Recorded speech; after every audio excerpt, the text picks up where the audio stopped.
Shift में हर exam में, चाहे कौन सा भी एग्ज़ाम हो, कंप्यूटर से जो सवाल पूछा जाता है वो नियरली 3 से 5 क्वेश्चन जो है वो पूछे जाते हैं।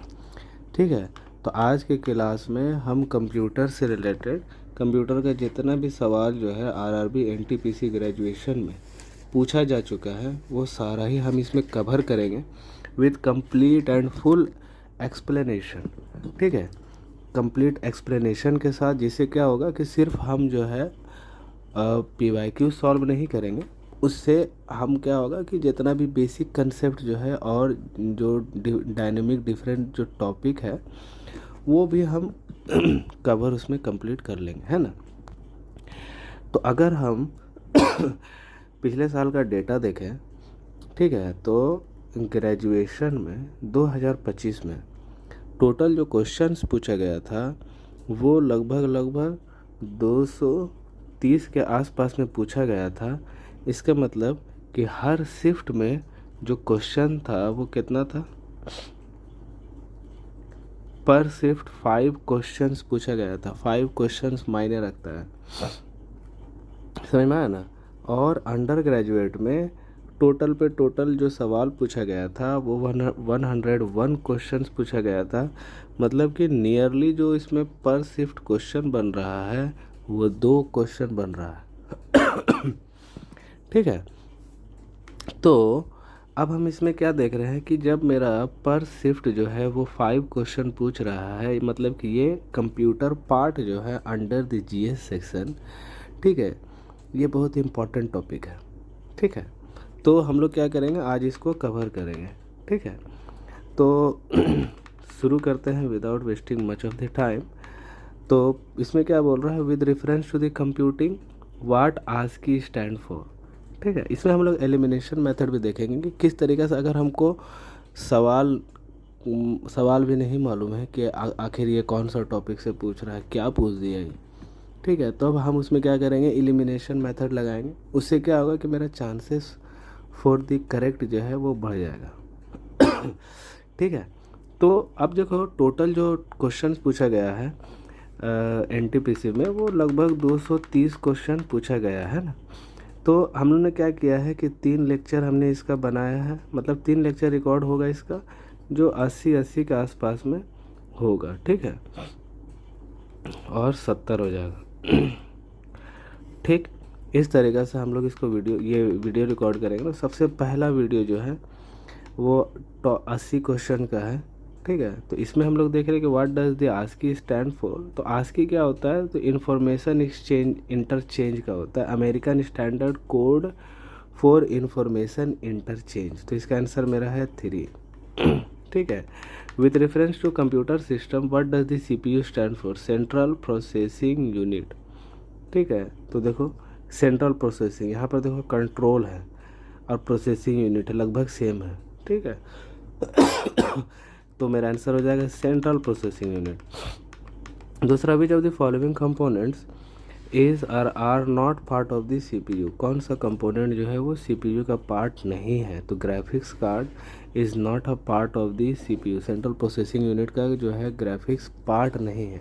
ठीक है, ग्राफिक्स को हम लोग ग्राफिक्स कार्ड को अलग से लगाते हैं। ठीक है, एक्चुअल में वो सीपीयू का पार्ट नहीं है। ठीक है, तो कंट्रोल यूनिट पार्ट है, रजिस्टर्स पार्ट है, and ALU arithmetic logic unit part है। Which of the following component is are not a part of the CPU. तो वही चीज़ है, ग्राफिक्स कार्ड नॉट पार्ट हो जाएगा, तो आंसर मेरा हो जाएगा ग्राफिक्स कार्ड। इसमें क्या किया हमने, ग्राफिक्स कार्ड पे, हाँ ठीक है, टिक मार दिया। आज हालांकि इसको हमने टिक रॉन्ग ये क्रॉस में कर दिया है, मगर आंसर मेरा यही वाला है। ठीक है, दूसरा, which of the following components is not a part, ये भी देखो यही चीज़ है, ग्राफिक्स कार्ड। आगे देखते हैं, which of the following best encapsulates the fundamental difference between the von Neumann and Harvard architecture. Von Neumann और हार्वर्ड आर्किटेक्चर जो है ऑफ कंप्यूटर सिस्टम, ये किस तरीक़ा से काम करता है, मतलब ये दोनों में बेसिक डिफरेंस जो है वो क्या है। ठीक है, देखो वॉन न्यूमैन जो है ये बोलता है क्या चीज़ कि there should be one storage. क्या बोलता है? There should be one storage. ठीक है, there should be one storage, और वन स्टोरेज से क्या होगा? डेटा प्रोसेस भी होगा, एग्जीक्यूट भी होगा, वो सारा काम जो है वन स्टोरेज से होगा। और हार्वर्ड आर्किटेक्चर क्या बोलता है कि डिफरेंट स्टोरेज रहेगा और डिफरेंट स्टोरेज का काम डिफरेंट रहेगा। समझ में आ रहा ना बात? तो पहला पॉइंट में क्या बोल रहा है कि the von Neumann architecture is primarily used in the modern microcontroller while the Harvard architecture is prevalent in general purpose computer. ये तो नहीं है। दूसरा, the von Neumann architecture utilises a separate address space. Von Neumann जो है separate address space for instruction and data while the Harvard architecture uses a single address space. ये single address space ये भी गलत है। ठीक है, तीसरा में क्या बोल रहा है? The Harvard architecture allows simultaneous fetching of instructions and data potentially improving performance while the von Neumann architecture typically fetches them sequentially from the same memory से फेच करता है। अब देखो क्या बोल रहा है कि बेसिकली क्या होता है कि जो डेटा काम करता है वो एक जनरल पाइपलाइन में होता है ना। तो अगर मेरा सेम मेमोरी है, सेम मेमोरी से अगर हम काम कर रहे हैं तो क्या होता है कि वर्क जो है वो आगे पीछे हो जाता है, अलाइन हो जाता है। ठीक है। फीफो के हिसाब से हो जाता है, फर्स्ट इन फर्स्ट आउट के हिसाब से हो जाता है। ठीक है, तो उससे क्या होता है कि जो डाटा पहले लाइन पे लगा है वो पहले इन होगा, फिर पहले वो आउट भी होगा। समझ? तो इससे क्या होता है कि जनरली काम जो है वो स्लो हो जाता है। और जब मेरे पे डिफरेंट स्टोरेज है, मल्टीपल जगह से अगर मेरा काम हो रहा है तो क्या होगा कि कुछ स्टोरेज जो है वो प्रोसेस का काम कर लेगा, कुछ एग्जीक्यूशन का काम कर लेगा, कुछ डिफरेंट काम कर लेगा। तो पोटेंशियली मेरा 3 आंसर हो सकता है। The Harvard architecture employs a more complex control unit compare to the von Neumann architecture. नहीं, ये तो नहीं। आंसर मेरा क्या है? 3 वाला। समझ? तो बेसिक मालूम होना चाहिए। बेसिक अगर किसी किसी में नहीं रहेगा तो हम लोग उसमें क्या करेंगे कि एलिमिनेशन देखेंगे कितना हद तक हो सकता है। तो देखो इसमें क्या बोल रहा है? Which of the following best encapsulates the concept of the store program computer as introduce by the von Neumann architecture. Von Neumann architecture में क्या बताया था कि सेम स्टोरेज से काम होता है। वॉन न्यूमन में सेम स्टोरेज से सारा काम होता है। हार्वर्ड में क्या होता है? डिफरेंट स्टोरेज से काम होता है। ठीक है, ये बेसिक है दोनों का। ठीक, तो अब क्या बोल रहा है? Computer where both data and instructions are stored in the same primary memory for sequential execution. Same पे हो रहा तो हो सकता है ये वाला मेरा आंसर हो। दूसरा क्या बोल रहा है? A computer that utilises separate memory unit for data and instruction to optimise process speed. A computer that utilises separate memory unit for data and instruction. नहीं, ये तो नहीं होगा। सेपरेट मेमोरी बोल रहा है। A computer that relies primarily on external storage device for program execution. क्या बोल रहा है? External storage device. कोई एक्सटर्नली स्टोरेज डिवाइस होता है ना, पेन एंड ड्राइव हो गया या कुछ भी हो गया, तो उस पर रिलाई करेगा। तो बेसिकली इस तरह का जो रहता है जो प्रोसेस, उसको हम लोग क्या बोलते हैं? उसको हम लोग बोलते हैं डिस्क या फिर ड्रम। समझ? डिस्क या फिर drum. A computer that can only execute a fixed set of instruction hard wired in circuitry. ठीक है, अब क्या बोल रहा है कि computer that can only execute a fixed set of instruction hard wired into its circuitry. ठीक है, इस सर्किटरी में हार्ड वायर्ड होगा तो इसको हम लोग क्या बोलते हैं? Control unit computer. ये क्या हो जाता है? ये कंट्रोल यूनिट जैसा होता है। ठीक है, इसका ये प्रोसेस का नाम है। ठीक है, तो ये भी नहीं रहा, ये भी नहीं रहा, ये तो है ही नहीं। आंसर मेरा क्या हो जाएगा? ये वाला। देखो ये वाला क्या हो गया? ये दोनों पॉइंट बता दिया। हो सकता है फ्यूचर में इससे रिलेटेड सवाल पूछ जाए। आगे चलते हैं। क्या बोल रहा है? Which of this following what is the significance of the pipeline in CPU architecture. Pipeline CPU architecture में पाइपलाइन का सिग्निफिकेंस क्या चाहिए। पाइपलाइन होता क्या है कि एक जैसे पाइपलाइन है, ठीक है, इसमें देखो क्या होता है कि डिफरेंट सेट ऑफ वर्क होता है एक लाइन से। समझा। बेसिकली क्या होता है कि जब भी वन इंस्ट्रक्शन जो है वो डिकोड किया जाता है तो अनदर इंस्ट्रक्शन जो है उसको क्या किया जाता है, मेमोरी से फेच किया जाता है। मतलब कि डिफरेंट काम जो है हम लोग इसमें एक बार में हो रहा होता है। कभी जैसे मान लो कि कोई प्रोग्राम है, उसको फेच कर रहा है, ठीक है, कोई स्टोरेज से, ठीक, और उसी तरीक़े से जो पहले फेच हो चुका जो प्रोग्राम है उसको कहीं पर क्या कर रहा है कि उसको एग्जीक्यूट कर रहा है। समझ में आ रहा बात। तो क्या हो रहा है कि डिफरेंट काम जो है वो एक बार में हो रहा है पाइपलाइन में, ठीक। तो एक तरह का ये क्या होता है कि एक हाउस हो गया, ठीक है, डिफरेंट रूम में डिफरेंट डिफरेंट काम होता है। एक मतलब जैसे मान लो किचन हो गया, किचन में खाना बनाने हो गया, बेडरूम हो गया, लिविंग रूम हो गया, उसी तरीके का ये है, ठीक है। Execute multiple instruction simultaneously by overlapping stages. क्या बोल रहे हैं कि मल्टीपल इंस्ट्रक्शन को जो है उसको एग्जीक्यूट करता है। ये तो मेरा आंसर ही है। आगे देखो, स्टोर इंस्ट्रक्शन मेमोरी, ये मेमोरी में तो इंस्ट्रक्शन नहीं करता है, ये बेसिकली क्या है, ये रनवे तरह का है। ठीक है, पाइपलाइन बेसिकली रनवे जैसा है, ठीक। दूसरा, transfer data between registers, register के बीच में डेटा ट्रांसफ़र करता है, नहीं ये तो नहीं है। सिर्फ रजिस्टर के बीच में ट्रांसफ़र, ये तो नहीं है। Increase clock speed using multiple course, नहीं ये भी नहीं, ठीक। तो आंसर मेरा क्या है, 1 ही है। दूसरा, what is the primary purpose of virtual memory in a computer system. Virtual memory what is the primary purpose of virtual memory. Virtual memory क्या होता है कि जैसे कि देखो मोबाइल, जैसे एंड्रॉयड में अगर कोई मतलब किसी को अगर आइडिया हो तो एंड्रॉयड में क्या होता है कि अगर आप रैम एक्सपेंशन में जाओ तो उसमें क्या होता है कि आप +2 GB, पहले तो क्या था, पहले सिर्फ 4 GB तक था। नहीं, पहले पहला बार जब ये इंट्रोड्यूस हुआ था तो सिर्फ 2 GB आप जो है अपना मतलब कि स्टोरेज जो है आपका, ठीक है, 128 GB जो आपका स्टोरेज है, उससे 2 GB क्या करेगा, वो रिज़र्व कर लेगा, ठीक है, फ्यूचर में। जैसे कि अगर मान लीजिए आपने मतलब ढेर सारा 10-12 ऐप खोल लिया और 4 GB का आपका ये रैम है। 4 GB रैम पे अब तो 10-12 एप्लीकेशन तो चलेगा नहीं, तो क्या करेगा वो 2 GB जो आपका ये स्टोरेज है उससे वो 2 GB as a virtual memory as a RAM use करेगा। समझ में आया ना बात। तो अभी क्या हो गया, तो पहले तो 2 GB था, अभी 4 GB कर दिया, 8 GB भी कर दिया। मतलब कि आप मैक्सिमम 8 GB तक आप जो है अपना रैम को एक्सपेंड कर सकते हैं। जैसे कि अगर आपका 8 GB रैम है और 8 GB एक्स्ट्रा और आप उसमें एक्सपेंड कर सकते हैं तो टोटल आपका रैम कितना हो जाएगा, 16 हो जाएगा। उसी तरीके से वर्चुअल मेमोरी कंप्यूटर में उसका पर्पस क्या होता है, उसका पर्पस भी वही होगा, रैम को एक्सटेंड करने का। जो कंप्यूटर में, जो मोबाइल में जिसका काम है वही काम उसमें भी है।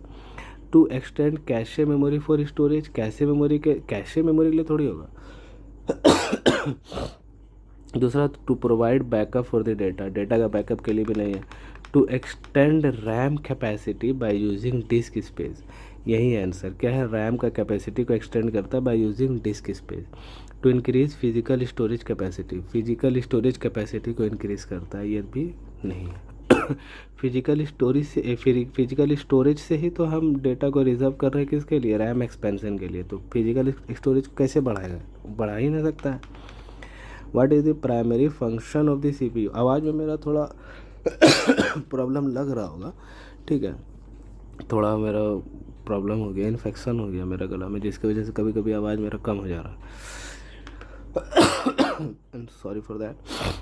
आगे क्या बोल रहा, what is the primary function of the CPU in a computer system. ठीक है, CPU का प्राइमरी फंक्शन क्या है, ठीक। CPU क्या होता है, सेंट्रल प्रोसेसिंग यूनिट, इसका नाम ही क्या है मेरा, सेंट्रल प्रोसेसिंग यूनिट। ये प्रोसेस का काम है, इसका स्टोरेज का काम नहीं है। तो पहला ऑप्शन गलत हो जाएगा। Connect input and output, input output को कनेक्ट थोड़ी करता है। दूसरा अच्छा, CPU से मतलब बहुत कुछ समझ रहा होगा, पूरा डब्बा का बात नहीं हो रहा, ठीक है। दूसरा execute instructions and process data, यही वाला इंस्ट्रक्शन को एग्जीक्यूट करता है और डेटा को प्रोसेस करता है। Manage the power supply, power supply कौन करता है? पावर सप्लाई यूपीएस करता है, अनइंटरप्टेड पावर सप्लाई, एक छोटा सा इन्वर्टर टाइप का रहता है। ठीक है, लाइन कटने के बाद टो टो टो आधा घंटा, बैकअप सही रहा तो आधा घंटा तक, लाइन कटने के बाद भी कंप्यूटर चालू रखता है वो। ठीक है, तो ये तो नहीं होगा। आंसर मेरा क्या हो गया? आंसर मेरा 3 बार हो गया। थोड़ा बड़ा खींच दिए, क्या कि चारों हम टिक मार दिया था। What is the main purpose of the cache memory? Cache memory क्या होता है? जैसे बहुत कोई क्रोम रोम चलाता होगा, उसमें देखता होगा कि क्या कैशे स्टोर होता है। कैशे बेसिकली क्या होता है कि ये जो है टेम्परेरी के लिए कोई डेटा को स्टोर कर लेता है। अभी तो क्या हो गया, अभी क्रोम क्या कर लिया, अभी जो है क्रोम क्या करता है कि पूरा साइट का कैशे को इस हिसाब से वो लोड कर लेता है, और लोड होता भी है पूरा साइट को, जिससे क्या होता है कि अगर नेट स्लो भी है, एक बार वेबसाइट मतलब लोड हो गया, उसके बाद क्या होता है कि बार बार अगर हम आगे बैक कर रहे हैं, फॉरवर्ड कर रहे हैं, तो उससे वो बार बार हर बार लोड नहीं होता है। क्यों? वो डायरेक्ट खुल जाता है। क्यों? बहुत किसी को समझ नहीं आता होगा, मगर ये डायरेक्ट ही खुल जाता है, वो ज़्यादा प्रोसेस नहीं करता है, क्योंकि जो उसका डेटा जो है वो कैशे मेमोरी में सेव रहता है। समय टेम्पोरेली जो है डेटा को स्टोर करता है इसमें। तो what is the main purpose? The main purpose of the cache memory to store frequently access data for quick retrieval, यही वाला आंसर है। ठीक है, फ्रीक्वेंटली एक्सेस डेटा को क्या करता है? स्टोर करता है। समझ? जैसे कि अगर हम मान लो कि अगर हम जैसे कि अगर इसमें क्रोम में अगर हम कोई साइट खोल रहे हैं, मिनिस्ट्री ऑफ एक्सटर्नल अफेयर्स का खोल लिया, या फिर मान लो रेलवे का खोल लिया, आरआरबी का। जब आरआरबी का अगर हम कोई साइट खोले, तो उसमें क्या हो गया, पहला साइट जो है वो फुल्ली तरीक़े से लोड हो गया।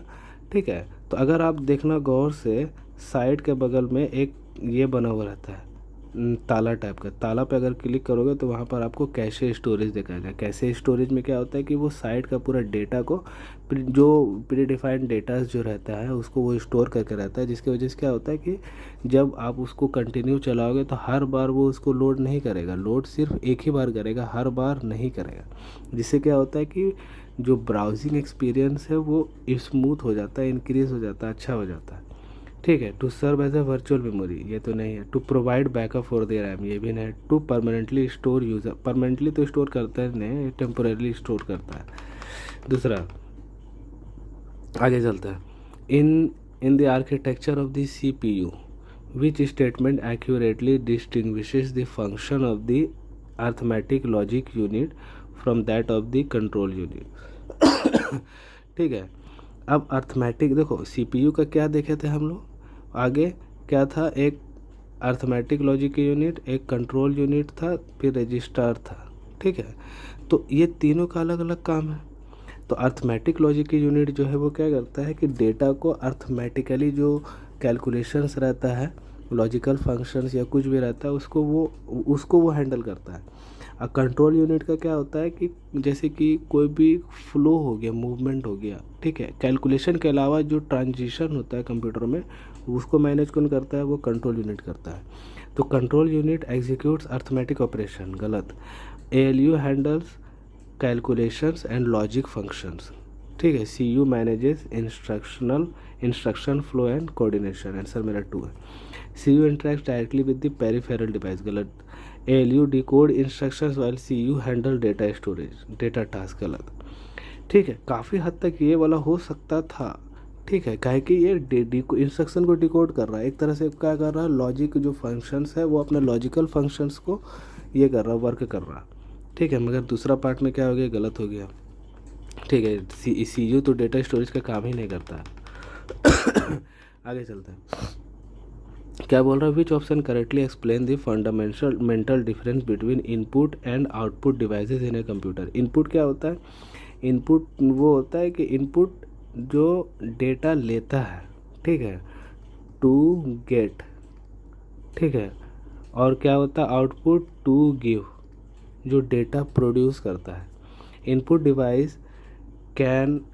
devices run pre-loaded instruction from the memory, whereas output devices collect environmental data, गलत। Input devices change user inputs into digital form, user input को जो है डिजिटल फॉर्म में करता है, while output permanently save system data. गलत।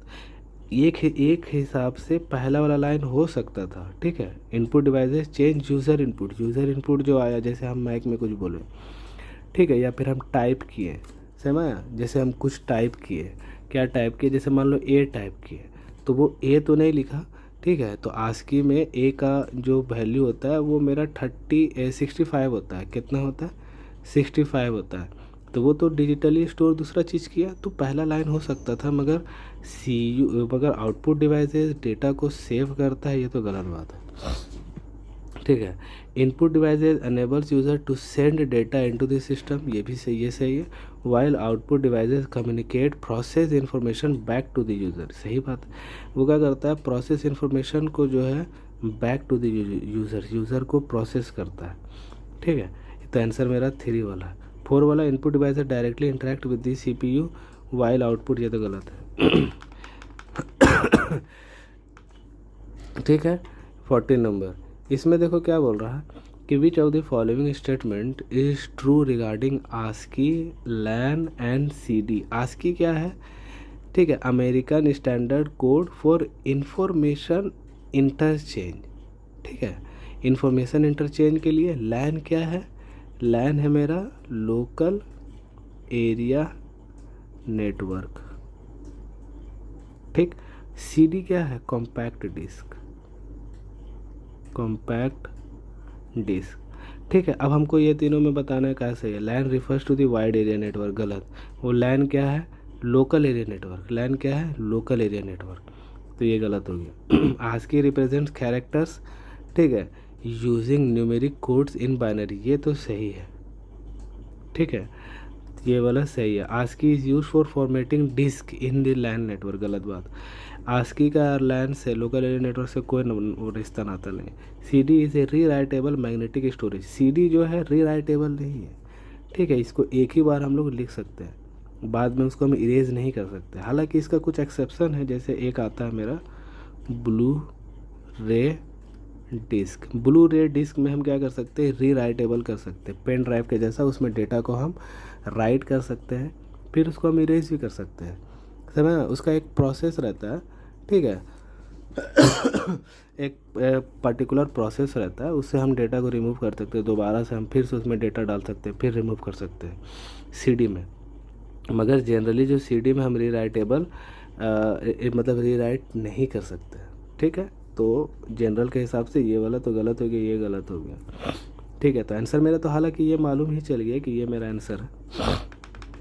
दूसरा, which of the following number is use to represent ASCII value in the upper case B।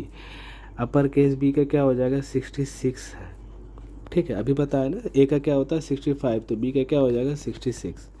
तो अगर देखो, अगर हम बात करें कि कैपिटल A का जो होता है वो 65 होता है, ठीक है, तो B का हो जाएगा 66। ये जाता है कहाँ तक? कैपिटल Z तक, जिसका वैल्यू क्या है? 90, ठीक है। अब 90 के बाद से मेरा क्या होता है? कुछ ये क्या बोलता है, ये लेटर्स होता है, नंबर्स होता है, ठीक है। तो मेरा स्मॉल जो स्टार्ट होता है वो स्टार्ट होता है, करना होता है स्टार्ट, ये शायद 97 से स्टार्ट होता है। ये किसका है? ये A का है, 97 का। और ये कहाँ तक जाता है? इसको जोड़ लो 26, तो 26 जोड़ने के बाद कितना हो जा रहा है? ये हो जा रहा है मेरा हाँ 122 हो जा रहा। ये छोटा Z है, इसको छोटा Z कर लो, ठीक है, समझ बात। और उसी तरीके से अगर हम नंबर्स का बात करें, तो नंबर जो मेरा 0 स्टार्ट होता है वो कितना से होता है? 48 से होता है। और ये 9 जाता है, कितना हो जाता है? 57, 9 8 17 57, ये हो गया मेरा, ठीक है। ये आस्की का है, हर लेटर का अलग अलग मतलब है। तो अपर केस B का होता है 66 और लोअर केस B का क्या होता है? 98। लोअर केस जो स्टार्ट होता है वो 97 से स्टार्ट होता है, अपर केस स्टार्ट होता है 65 से। और जीरो मेरा मतलब नंबर से जो है 0 1 2 3 ये कहाँ से स्टार्ट होता है, ये 48 से स्टार्ट होता है। ठीक, अब आगे आगे मेरा क्या है, where are the files and folders typically stored in a computer. Files and folders कहाँ स्टोर करते हैं हम लोग। ठीक है, तो कीबोर्ड तो मेरा इनपुट डिवाइस है, ये क्या है, इनपुट डिवाइस। इससे हम ये क्या बोलता है, कंप्यूटर में डेटा इनपुट करते हैं। ये मेरा क्या है, ये आउटपुट डिवाइस है। ठीक, हार्ड ड्राइव, ठीक है, हार्ड ड्राइव मेरा क्या है, स्टोरेज है, स्टोरेज डिवाइस हो गया। तो आंसर तो मेरा यही होगा, इसी में फाइल एंड फोल्डर्स ये करते हैं। प्रिंटर मेरा क्या है, आउटपुट डिवाइस है, आउटपुट डिवाइस। तो ये तो नहीं होगा, आंसर मेरा क्या हो जाएगा, 3। What type of memory is used to store data temporarily while running while a computer is running? जब कंप्यूटर चल रहा है तो किस तरीका का हम लोग स्टोरेज जो है डेटा टेम्परेरली स्टोर किया जाता है। ठीक है, तो देखो कैशे, कैशे में क्या होता है कि डेटा तो टेम्परेरली स्टोर होता है ठीक है, मगर कैशे में जो डेटा टेम्परेरली स्टोर होता है वो एप्लीकेशन से रिलेटेड होता है। ठीक है, तो ये तो नहीं होगा। Random access read only memory, इसमें क्या होता है, डेटा जो है मेरा ये भी, ये मतलब कि इसमें डेटा मतलब रनिंग से रिलेटेड तो नहीं होता है, इसमें डेटा क्या बोलते हैं, स्टोर रहता है। हार्ड डिस्क में भी डेटा परमानेंटली स्टोर रहता है। रैम जो है रैंडम एक्सेस मेमोरी, इसका फुल फॉर्म है रैंडम एक्सेस, एक वैस होगा random access memory. Random access RAM जो होता है वो मेरा कंप्यूटर जब चलता है उसमें डेटा टेम्परेरली स्टोर करता है। समझ बात, अगर मतलब मान लो मेरा कंप्यूटर बंद हो गया, ठीक है, तो रैम में जितना भी जो डेटा रहेगा वो क्या हो जाएगा, मेरा इरेज हो जाएगा, ख़त्म हो जाएगा ठीक है, रोम से मेरा डेटा नहीं जाता है। ठीक है, रोम में मेरा क्या होता है कि जैसे कि कंप्यूटर का बायोस हो गया, बूटेबल जितना भी इंस्ट्रक्शंस हो गया, वो सारा किस में रहता है, रोम में होता है। ठीक है, हार्ड डिस्क जो डिफरेंट चीज़ है, इसमें जो क्या होता है, डेटा परमानेंटली स्टोर कर सकते हैं हम लोग, जैसे फ़ोटो, वीडियो, ऑडियो। ठीक है, ये सारा चीज़ को हम लोग हार्ड डिस्क में स्टोर करते हैं। रैम में क्या होता है कि रैम में हम लोग टेम्परेरी डेटा स्टोर करते हैं, कैशे में भी स्टोर करते हैं, मगर कैशे में क्या होता है कि हम लोग एप्लीकेशन रन करते हैं तो उसका डेटा उसमें जाता है। ठीक है, कंप्यूटर जब रन करता है तो उसका डेटा किस में जाता है, रैम में जाता है। What is the significance of the root directory? Root directory का सिग्निफिकेंस क्या है in a hierarchical file system structure? Root directory क्या होता है कि जैसे कि अगर कोई एंड्रॉयड का फाइल एक्सप्लोर किया होगा तो वो देखा होगा क्या कि सबसे पहले ये आता है 3 डॉट। ठीक है, उसके बाद फिर रूट आता है। रूट के अंदर ये एंड्रॉयड का होता है, रूट के अंदर फिर जाता है तो फिर ढेर सारा आता है, जैसे कि एंड्रॉयड का फोल्डर बना हुआ रहता है, फिर अलार्म का बना हुआ रहता है, उसके बाद फिर डॉक्यूमेंट्स रहता है, फिर डाउनलोड्स रहता है, डिफरेंट फोल्डर्स रहता है। तो रूट क्या होता है, बेसिकली मेन फोल्डर होता है या फिर पेरेंट फोल्डर भी इसको हम लोग कह सकते हैं ठीक है, तो अब देखो, it is a special directly that contains essential operating system kernel files, ये गलत है। स्पेशल इसेंशियल ऑपरेटिंग सिस्टम का डिटेल तो ये नहीं रखता। It is a temporary directory use by the operating system for caching frequently access data, नहीं ये टेम्परेरी डायरेक्टरी तो है नहीं। It is the topmost directory in the file system hierarchy from which all other directories branch. इसके बाद ही जितना भी directory, इसके बाद बोला ना रूट के बाद डिफरेंट डिफरेंट अलग अलग फोल्डर में जाते जाता है, समय बाद वहीं होता है हियरार्की तो आंसर तो मेरा यही वाला हो जाएगा 3 वाला। It is a directory where all specific files are stored, नहीं ये गलत बात है, इसमें सारा ही स्टोर रहता है। ठीक है, तो आगे देखते हैं what is the purpose of pressing tab alt plus tab on the keyboard of a computer system? जब हम कंप्यूटर में अल्ट और टैब जब दाबेंगे तो क्या होता है कि हम लोग जंप करते हैं, किस में जंप करते हैं, हम लोग डिफरेंट जो एप्लीकेशंस जो ओपन है उस पर हम लोग जंप करते हैं। ठीक है, स्लाइड इस तरीके से, ये इस तरीके से खुलता है एक लाइन से। ठीक है, तो हम लोग दाबते रहेंगे तो जो पीछे रहेगा वो आगे आते चल जाएगा, और जहाँ पर छोड़ेंगे वो वाला फिर क्या हो जाएगा, कंप्लीट खुल जाएगा।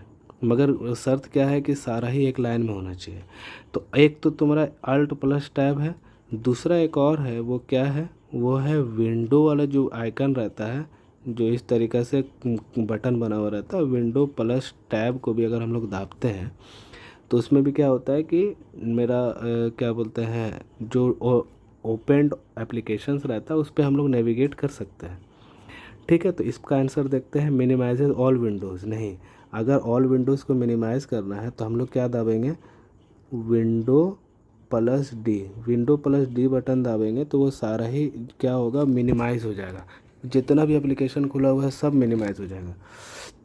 ओपन टास्क मैनेजर, ये तो गलत है, टास्क मैनेजर तो ओपन नहीं करता है। शट डाउन द सिस्टम को शट डाउन करना है तो क्या करना है, अल्ट प्लस F4 को दाबेंगे तो सिस्टम मेरा बंद हो जाएगा। सिस्टम कैसे बंद होगा, मतलब ये जो एप्लीकेशन पे रहेंगे पहले वो एप्लीकेशन बंद होगा, उसके बाद फिर हम डेस्कटॉप पे पहुंचेंगे, फिर हम दाबेंगे तो वो फिर डेस्कटॉप शट डाउन का ऑप्शन दिखाएगा, एंटर मारो, बंद हो जाएगा। समझ आया? तो बेसिकली अल्ट प्लस F4 का काम क्या होता है, कोई भी एप्लीकेशन को बंद करना। Switches between the open applications, तो आंसर मेरा क्या हो जाएगा, 4 वाला। ठीक है, what is the purpose of creating सब फोल्डर्स व्हेन ऑर्गेनाइजिंग फाइल्स। ठीक है, सब फोल्डर हम क्यों बनाते हैं, जैसे कि मान लो एक फ़ोल्डर बनाया हम, ठीक है, जिसमें लिख दिया RRB, इसके अंदर हम 3 फोल्डर बना दिए, 4 फोल्डर बना दिए। एक बना दिए जीके का, दूसरा बना दिए मैथ का, तीसरा बना दिए रीजनिंग का। समझा? तो हमने सब फोल्डर क्यों बनाया, in order to arrange the data. अब मान लो कि जीके का, मैथ का, रीजनिंग का सबका PDF से हो गया या फिर सबका जितना भी कंटेंट है वो सब मान लो एक ही RRB में डाल दिया, तो हमको तो खोजने में दिक्कत होगा कि जीके का कौन सा है, मैथ का कौन सा है। तो सब फोल्डर का पर्पस क्या हो गया, in order to arrange the data, to reduce the file size, गलत बात। टू ऑटोमेटिकली बैकअप, ये भी गलत है। To group related files together for better management, यही मेरा आंसर होगा। बेटर मैनेजमेंट के लिए हम लोग क्या करते हैं, ग्रुप करते हैं। टू चेंज फाइल एक्सटेंशन, गलत बात। What is the primary purpose of American standard code for information interchange. Information interchange का प्राइमरी फंक्शन क्या है। ठीक है, हम लोग क्या देखें, प्राइमरी अमेरिकन स्टैंडर्ड कोड वाला जो आस्की वाला था उसमें क्या था, बेसिकली वो क्या करता था, जो भी डेटा कीज़ को एंटर करते थे वो उसको एक नंबर असाइन करके कंप्यूटर को प्रेजेंट करता था। ठीक है, तो देखो इसको चेक करते हैं। To enable secure encryption data, गलत है। टू डिज़ाइन ग्राफिकल, गलत है। To define standardise set of codes for representing text and, हाँ ठीक है यही तो है। Standardise set of codes for representing text को रिप्रेजेंट करने के लिए हम लोगों ने सेट ऑफ कोड को स्टैंडर्डाइज किया। To create a programming language for text based application, programming language तो क्रिएट ही नहीं होता है। समझ? आगे, what is the primary function of alt plus tab. Alt plus tab वही बताया ना कि switches between the open application, switches between the open application. What is the main purpose of the tab key, tab key का main functions क्या होते हैं, ये एक अच्छा सवाल। ठीक है, तो देखो इसमें देखो अगर हम तुमको बताना चाहें तो अगर मान लो कि ये मेरा एक विंडो है, लेट मी फर्स्ट क्रिएट, हाँ अच्छा, हम मान लो यही वाला PDF है। ठीक है, ये अलग अलग सेक्शंस हैं। तो अगर हमने इसको सिलेक्ट किया तो अब अगर हम अपना कंप्यूटर में टैब का बटन दाबेंगे, माउस को नहीं छू रहे हम, टैब का बटन दाबेंगे तो ये सिलेक्शन हट जाएगा, फिर ये क्या हो जाएगा, इसमें तो चलो छोड़ो, ये इसको बताते हैं। जैसे कंप्यूटर में ये ऐसा रहता है ना, इधर इधर माय कंप्यूटर रह गया, इधर लोकल एरिया नेटवर्क हो गया, इधर प्रिंटर हो गया, इधर डाउनलोड हो गया, ये हो गया। तो टैब में क्या होता है कि अगर डाउनलोड सेलेक्टेड है, टैब दाबेंगे तो ये इस पे आ जाएगा, इस पे आ जाएगा, इस पे आ जाएगा, इस पे आ जाएगा। उसके बाद फिर ये इस विंडो पे आ जाएगा, डिफरेंट विंडो पे। इस पे जो एड्रेस बार रहता है वहाँ पर आ जाएगा। फिर हम टैब दाबेंगे तो यहाँ पर जो बगल में जो रहेगा उस पर आ जाएगा। फिर टैब दाबो तो इसका अंदर जो फोल्डर है पहले इसको सिलेक्ट करेगा, फिर इसको सिलेक्ट करेगा, फिर इसको सिलेक्ट करेगा। टैब दाबते चल जाएंगे तो वो क्या हो रहा है कि डिफरेंट सेक्शन को सेलेक्ट कर रहा है, पहला चीज़। दूसरा चीज़ कि अगर हम टेक्स्ट में हैं, किस में है, टेक्स्ट फील्ड में है, इस पे बताते हैं। अगर हम टेक्स्ट फील्ड में है, कर्सर मेरा यहाँ पर है, टैब दाबेंगे तो क्या हो जाएगा, वर्ड को स्किप कर देगा, मेरा कर्सर कहाँ आ जाएगा, यहाँ पर आ जाएगा। जैसे बिलिंग करता है ना, ऐसे ऐसे बिलिंग करते रहता है उसी को। फिर टैब दाबेंगे यहाँ आ जाएगा, फिर टैब दाबेंगे यहाँ आ जाएगा, फिर टैब दाबेंगे यहाँ आ जाएगा, समझ आया। और ये तो बिलिंग करेगा, आगे बढ़ते चल जाएगा मतलब कि एक टैब स्पेस मेरा लेते चल जाएगा। समझ में आ रहा ना बात।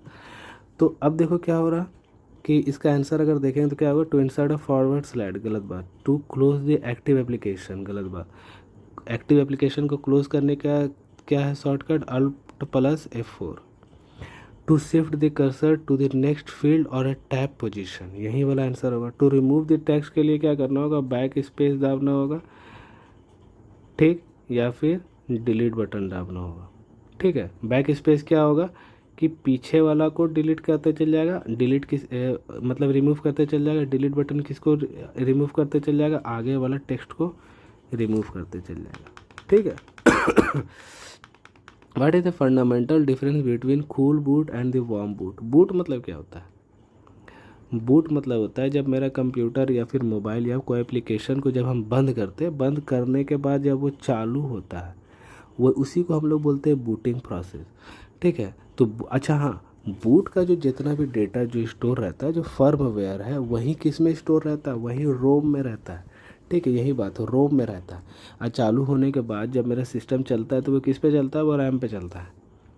ठीक है, तो कोल्ड बूट क्या हो जाएगा, कोल्ड बूट होता है कि मोबाइल में देखना एक कंप्लीट शट डाउन होता है, मोबाइल बंद कर दिया। मोबाइल बंद करने के बाद जब हमने उसको दोबारा चालू किया तो वो कोल्ड बूट हो जाता है। और अगर हम मोबाइल मेरा चालू है, उसको हमने रीस्टार्ट कर दिया, इसको वार्म बूट बोलते हैं। कोल्ड को क्या होता है, डायरेक्ट शट डाउन के बाद होता है। ठीक है, शट डाउन के बाद तो cold boot preserve the current state of the application, गलत बात। Cold boot only reloads the kernel, गलत बात। A cold boot restart the operating system when the powered off. ठीक है, पावर्ड जब ऑफ रहेगा तब कंप्यूटर को स्टार्ट करता है। While the warm boot restart if it's restart it from the running state, मतलब वो चल रहा था, चलते चलते उसको दोबारा से बंद करके चालू किया। तो आंसर तो मेरे यही बताए थे, वार्म बूट में रीस्टार्ट करता है, कोल्ड में शट डाउन करता है। शट डाउन मतलब कि बंद रहता है, उसको फिर चालू करता है हम लोग। तो आंसर मेरा 3 ही है ठीक है, आगे what is the good way to keep your files organised. Files को ऑर्गेनाइज करके रखना है, वही तो क्या बोले कि सब फोल्डर बना कर रखेंगे। रिमूव द फोल्डर रेगुलरली, क्यों रिमूव फोल्डर रेगुलरली करेंगे भाई, change the name, name daily change करेंगे तो पगला हो जाएगा। Store everything in a single folder, single folder में सब चीज़ स्टोर कर देगा तो गड़बड़ा जाएगा ना। तो आंसर मेरा यही है, use separate folders for different types of files. What is the full form of CD, बताए थे कॉम्पैक्ट डिस्क। क्या है कॉम्पैक्ट डिस्क, समझ में आ रहा ना बात ठीक है, तो देखो किस तरीके से हम लोग पढ़ रहे हैं ना। तो आगे देखते हैं, how many unique character can be represented using ASCII code. ASCII code को रिप्रेजेंट करने का कितना यूनिट कैरेक्टर है, 128 है। ये बेसिकली 2⁻7 जो जाता है, उसको जब हम लोग मल्टीप्लाई करेंगे तो आंसर मेरा 128 आ जाएगा, है ना। अगर हम इसको अगर थोड़ा डिटेल में देखें तो हम लोग क्या देखते हैं कि 0 से मेरा 31 तक क्या होता है, कंट्रोल कैरेक्टर होता है। क्या होता है, कंट्रोल कैरेक्टर। ठीक है, 32 से लेकर के 126 तक मेरा होता है प्रिंटेबल कैरेक्टर। क्या होता है, प्रिंटेबल कैरेक्टर। और 127 जो होता है वो क्या होता है, डिलीट कैरेक्टर। ठीक है, तो अब देखो 0 तो इंक्लूड किया ना, तो 0 लेकर के 127 करेंगे तो टोटल 128 हो जाएगा ठीक है, आगे चलते हैं। Consider the following fundamental operations of a computer. ठीक है, what is the immediate effect of pressing the tab key within a command line interface. तो देखो, अब देखो हम टैब के बारे में क्या बताए थे कि अगर विंडोज़ ओपन है तो वो डिफरेंट डिफरेंट फोल्डर पे, ड्राइव पे वो नेविगेट करेगा। ठीक है, लेकिन अच्छा टेक्स्ट फील्ड में क्या बात किए थे कि टैब को दाबेंगे तो वो 1 टैब स्पेस लेते चल जाएगा, मतलब एक एक कैरेक्टर पे बढ़ते चल जाएगा। ठीक है, वर्ड पे पढ़ते चल जाएगा। लेकिन टर्मिनल में क्या होता है कि टर्मिनल होता है कमांड प्रॉम्प्ट। जब हम मतलब कि अगर हम स्टार्ट मेन्यू से रन खोलेंगे, रन में लिखेंगे CMD, तो मेरा एक कमांड प्रॉम्प्ट खुलेगा। ठीक है, कमांड प्रॉम्प्ट में अगर हम मान लो कंप्यूटर अगर हम लिखेंगे और टैब दाबेंगे तो वो कंप्यूटर पूरा वर्ड को फेच कर लेगा। समझा, पूरा वर्ड को फेच कर लेता है। और क्या करता है कि अगर मान लो कि हम कंप्यूटर दाबे, माय कंप्यूटर किए और उसको एंटर कर दिए, तो माय कंप्यूटर के अंदर हम घुस गए अंदर। समझ, अब माय कंप्यूटर के अंदर जैसे local disk, local drive C है, लोकल ड्राइव फिर D है, फिर E है। समझ, तो अगर हम टैब को दाबेंगे तो हम वो सारा जो माय कंप्यूटर के अंदर जितना भी फोल्डर बना हुआ रहेगा वो सारा मेरा क्या होगा, एक लाइन से दिखते चल जाएगा। तो जिसमें हमको एंटर करना होगा उसको सिलेक्ट करके एंटर कर लेंगे। तो टैब का ये सब काम होता है। तो टैब का देखो, it deletes the last type character, गलत। It attempts to auto complete the currently type command और फाइल नेम, यही यही मेरा आंसर है। It execute the currently type command, execute करने के लिए तो एंटर दाबना पड़ेगा ना। It switches to different virtual terminal और कंसोल, वर्चुअल टर्मिनल में स्विच थोड़ी करता है। ठीक है, तो आंसर मेरा क्या हो जाएगा, 2 वाला। आगे देखो चलते हैं। CMOS, CMOS क्या है मेरा, CMOS है मेरा कॉम्प्लीमेंट्री मेटल ऑक्साइड सेमीकंडक्टर। इसका फुल फॉर्म है मेरा complementary metal oxide semiconductor. What type of memory is non volatile, ठीक है, and is use to store essential computer instruction in a system. Non volatile, volatile मतलब क्या होता है, जो चेंज हो जाता है वो रिमूव होते चल जाता है। वोलेटाइल जो डिलीट हो जाता है, ठीक है, परमानेंटली स्टोर नहीं रहता है। ठीक है, टेम्पोररी, टेम्पोररी स्टोर रहता है। नॉन वोलेटाइल क्या होता है, नॉन टेम्पोररी मतलब परमानेंट। तो रैम मेरा क्या है, इसमें डेटा क्या होता है, परमानेंटली स्टोर रहता है ना। बायोस हो गया, बूटेबल जो इंस्ट्रक्शंस हो गया, अभी बताया ऊपर में, वो स्टोर रहता है। तो आंसर तो मेरा यही है। कैशे मेमोरी क्या है, ये कैशे मेमोरी जो है वो वोलेटाइल है।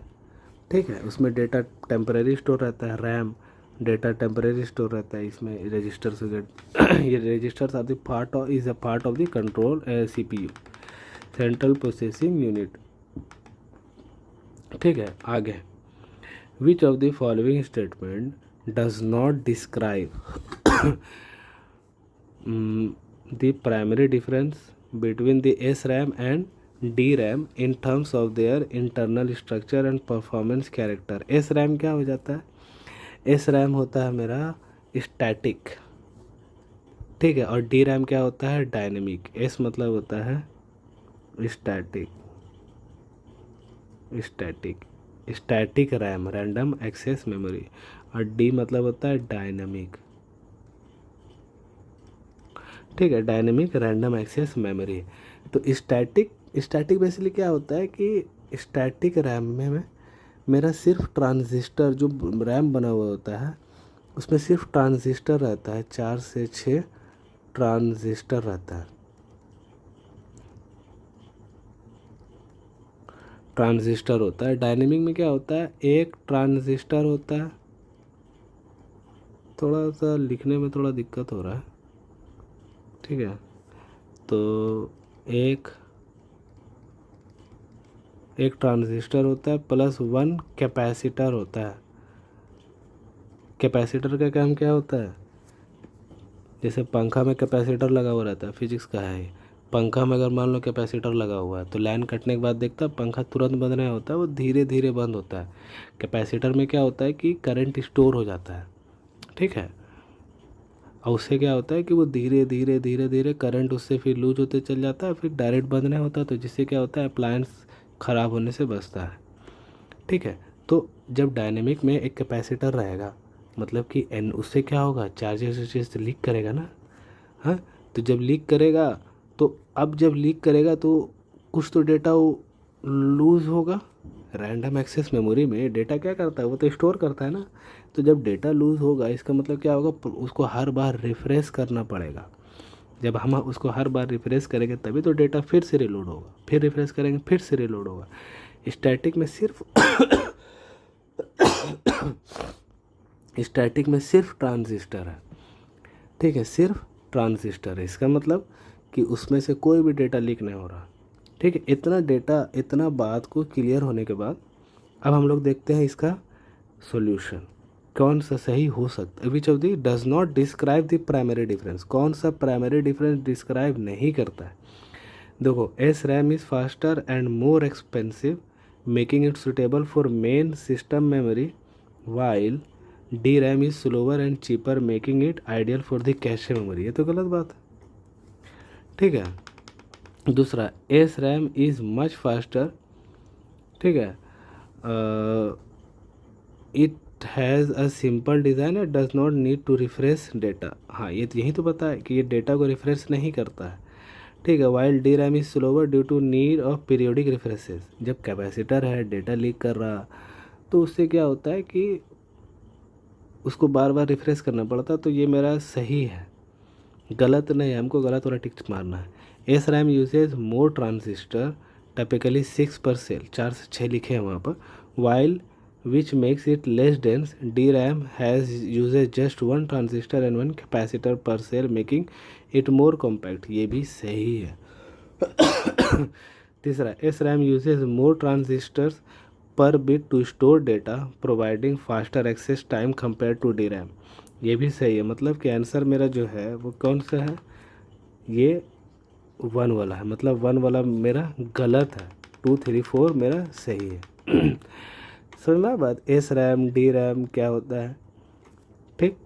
उसमें आगे, which of the following statement best describe the role of RAM and ROM. RAM क्या था, रैंडम एक्सेस मेमोरी, रोम क्या था, रीड ऑनली मेमोरी, ठीक है। तो आगे देखो, RAM is use for storing data that can be modified and return to while RAM stores fix data. गलत है, सहमा है, गलत है, क्या कि रैम तो मेरा डेटा स्टोर करता ही नहीं है, ठीक है, फिक्स डेटा को तो स्टोर करता ही नहीं है। दूसरा, RAM is use to store the operating system and permanent files, permanent files को स्टोर करता है, गलत बात है, ठीक है। While ROM is use to store temporary data, ये तो गलत ही है, टेम्परेरी डेटा तो करता है नहीं नहीं, ये तो रैम दिया हुआ तो और पूरा गलत है। रोम मेरा अगर ऑपरेटिंग सिस्टम का जो डेटा है रोम स्टोर करता है, यहाँ रैम लिखा है तो ऐसे भी गलत है। तीसरा, RAM is use to store system firmware while RAM stores temporary data for active processes. Answer तो मेरा 3 है। RAM is non volatile while ROM is volatile. ROM मेरा नॉन वोलाटाइल है और रैम क्या है, वोलाटाइल। वोलाटाइल मतलब क्या बताए, जो टेम्पररी रहता है डेटा। आगे, which of the following statement about RAM and ROM with reference to the computer memory is correct. कौन सा रैम और रैम रोम से, देखो कितना सवाल रैम रोम से आ गया, एस रैम आ गया, डी रैम आ गया, रैम रोम आगे भी सवाल पूछ दिया 2-3 बार, इधर भी पूछ दिया, इधर 2-3 को हो गया। RAM is non volatile while ROM is volatile, ये तो गलत है ना। रोम नॉन वोलाटाइल है, रैम वोलाटाइल है, ये तो गलत है। RAM can not be written to, ठीक है, ओनली रीड फॉर्म, गलत बात है, उसमें इस सब को तो बात ही ना होता है। ROM is faster than RAM, ये भी गलत है, ठीक है। RAM temporary stores data for active programs, active programs के लिए डेटा को टेम्पररी स्टोर करता है, while ROM permanently store firmware, ये सही है। रोम में क्या होता है, परमानेंटली डेटा होता है, इसीलिए रोम क्या है, नॉन वोलाटाइल, और रैम क्या है, ये क्या है, नॉन वोलाटाइल, नॉन वोलाटाइल, और रैम क्या है, वोलाटाइल, ठीक है। Which of the following is incorrect statement about cache memory. देखो, कैशे के बारे में बताया था ना, अब कैशे से रिलेटेड जो सवाल है वो कैशे पूछ दिया, ठीक। तो देखो, cache memory is a form of secondary storage, ठीक है, ये एक तरह का सेकेंडरी स्टोरेज, ये तो मेरा हो सकता है सही, हाँ सही है। Cache memory is located close which of the following is in, अच्छा इनकरेक्ट बोलो, ये तो सही है, इनकरेक्ट कौन सा है, नहीं नहीं ये तो गलत है। सेकेंडरी स्टोरेज में थोड़ी, सेकेंडरी स्टोरेज क्या होता है, सेकेंडरी स्टोरेज हो गया मेरा जो एक्सटर्नल स्टोरेज जैसे कि हम इस्तेमाल करते हैं, hard HDD, pen drive, floppy, और उसी तरीक़े से CD, DVDs, वो सेकेंडरी डिवाइसेस है, सेकेंडरी स्टोरेज। तो कैशे मेमोरी तो सेकेंडरी थोड़ी है, ठीक है। तो ये तो गलत हो गया यही वाला गलत है, आंसर मेरा फर्स्ट ही वाला होगा। Cache memory is located close to और इनसाइड द CPU, तो CPU में ही रहता है। Cache memory is faster than the main memory, main memory से फास्टर होता है, तभी तो जैसे क्रोम का जितना डेटा कैशे मेमोरी में सेव होता है, ठीक है, जिससे क्या होता है कि बार बार क्रोम को रिलोड करने का हमको ज़रूरत नहीं पड़ता है। Cache memory stores frequently access data for a quick retrieval ये भी सही है। तो मेरा गलत कौन सा है? गलत फर्स्ट वाला है। आगे, which of the following abbreviation represents volatile memory technology commonly use for the primary working memory in personal computers ठीक है, तो इसमें क्या बोल रहा है, कौन सा जो है वोलाटाइल मेमोरी है, ठीक, जो primary working memory in personal computer, primary working के लिए काम करता है। और जो वोलाटाइल क्या बताया, जो क्या हो, परमानेंट नहीं हो, ठीक है, टेम्पररी हो। और नॉन वोलाटाइल क्या हो, परमानेंट हो। तो एस रैम क्या है, एस रैम मेरा मेन मेमोरी है, ठीक है, मेन मेमोरी का पार्ट है। डी रैम क्या है, डी रैम कैशे मेमोरी के लिए इस्तेमाल करते हैं हम लोग, ठीक है। एस रैम को मेन मेमोरी के लिए क्यों इस्तेमाल करते हैं, ठीक, क्योंकि इसमें क्या होता है, एस रैम बेसिकली 4 से 6 ट्रांजिस्टर से बना हुआ होता है, जिसकी वजह से वो फास्टर होता है, इसीलिए मेन मेमोरी के इसलिए इस्तेमाल करते हैं।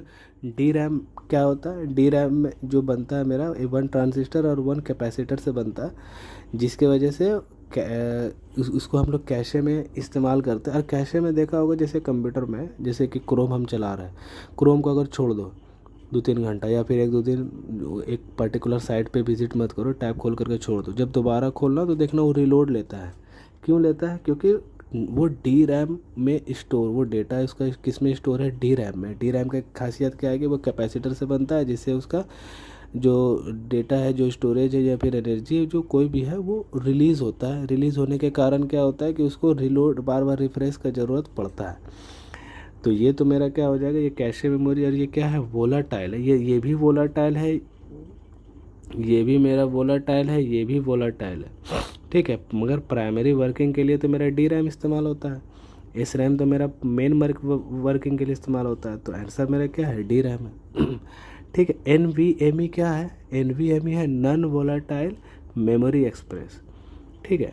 ये क्या होता है, ये एक तरह से जंक्शन है, वायर हुआ जो होता है ना, जैसे पाटा साटा, एक तरह का वायर होता है जो HDD में लगाते हैं हम लोग, तो वो एक तरह से क्या है, एक जंक्शन क्रिएट करता है, वही जंक्शन NVMe इसको बोलते हैं। CMOS क्या है, कम्प्लीमेंट्री मेटल ऑक्साइड सेमीकंडक्टर, इसका डेफिनेशन अभी ऊपर में देखे थे हम लोग। तो आंसर मेरा क्या हो जाएगा, ये नॉन वोलेटाइल के बाद वोलेटाइल के बात किया तो वोलेटाइल तो दोनों था, मगर एस रैम क्या था कि एस रैम को हम लोग मेन मेमोरी के लिए इस्तेमाल करते हैं, डी रैम के लिए हम लोग कैशे के लिए इस्तेमाल करते हैं। कैशे मेरे क्या होता है, प्राइमरी वर्किंग मेमोरी होता है,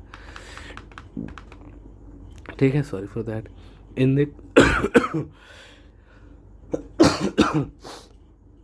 in the context of computer memory hierarchy, which of the following statement regarding access speed and cost per bit is generally true as you move from register towards the secondary storage?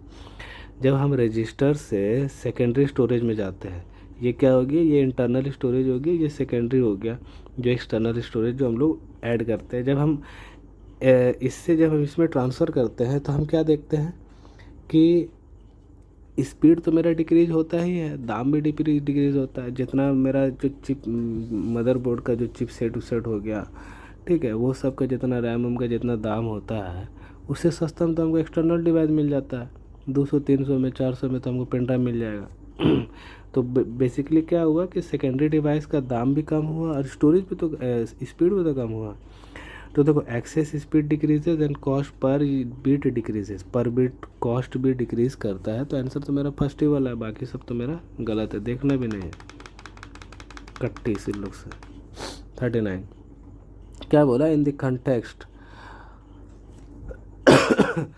In the context of computer hardware component what is the primary function of the ROM? ROM का primary function क्या है? रोम के बारे में क्या बताया था कि रोम जो है मेरा डेटा परमानेंटली स्टोर करता है, मगर बेसिकली क्या स्टोर करता है, कंप्यूटर का जो जैसे बूटिंग वूटिंग हो गया, फर्मवेयर हो गया, यही सब करता है। तो देखो, इस physically supports all internal hardware गलत, it executes program handles arithmetic गलत, इट स्टोर टेम्परेरी तो करता नहीं, it hold essential firmware required for booting the system को बूट करने के लिए जो स्टोर किया जाता है वही मेरा हो जाएगा 4 वाला। In the multitasking operating system, what does the RAM primarily play when multiple applications are open simultaneously?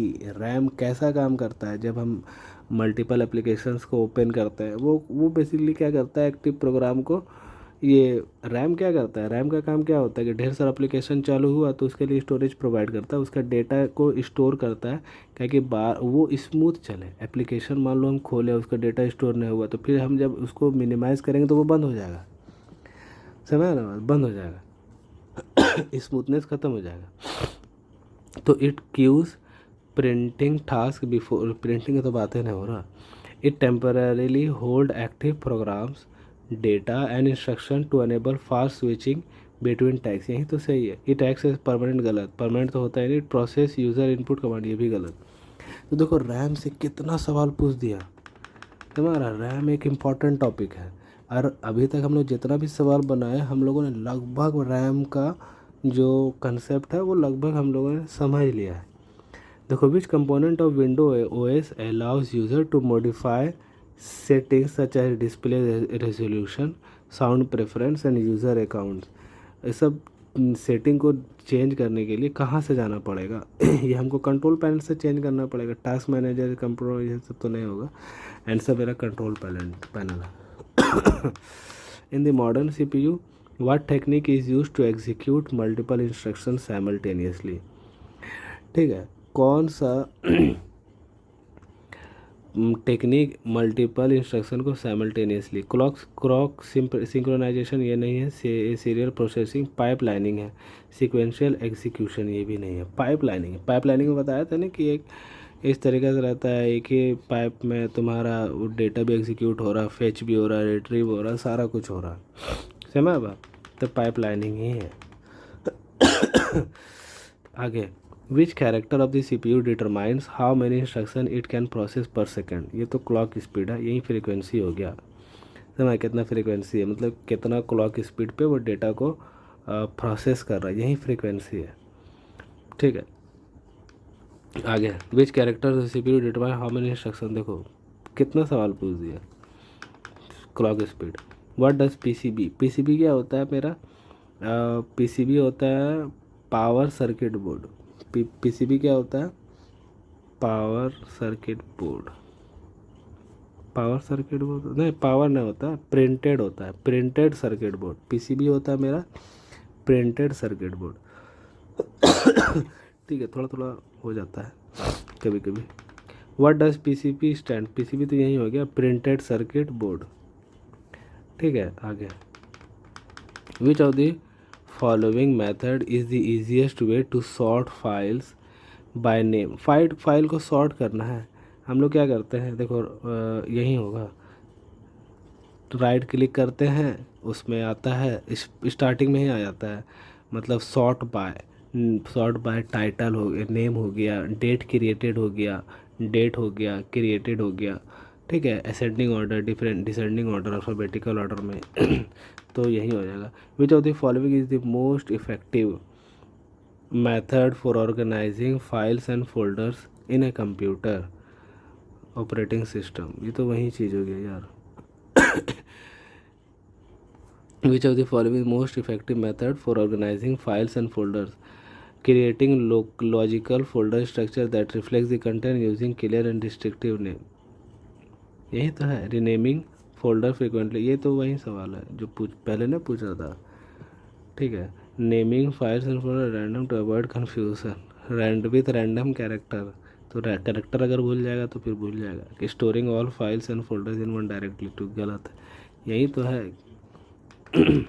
आगे, which of the following condition will prevent a file from being renamed in a window based operating system, कौन सा condition में will prevent the file is currently open in another. File अगर currently open है तो उसको अगर हम कुछ मॉडिफाई करेंगे तो चेंज तो होगा ना। तो आंसर तो मेरा यही वाला है। आगे देखते हैं, the file has a long name, ये तो गलत है। दूसरा, a file is located in the recycle bin. Recycle bin में तो पहले तो हमको उसको रिसाइकल करना होगा, मतलब रिस्टोर करना होगा, गलत। The file has A read only, ये तो किस में काम करेगा, ये तुम्हारा वर्ड वुड में काम करेगा। MS वर्ड हो गया, एक्सेल हो गया, उसमें रीड ओनली अनेबल रहेगा तो भाई रीड कर सकता है, उसको एडिट नहीं कर सकता है। फाइल का नाम चेंज करना है तो उसमें तो हमको उस वैसा कोई कंडीशन है ही नहीं। खोलने के बाद डेटा को चेंज करना, उसमें रीड ओनली का काम करता है, डेटा के लिए काम करता है, तो 4 नहीं होगा। दूसरा, which of the following characters is not allowed in a file while file name when renaming window. अच्छा, इसको क्या हो गया है,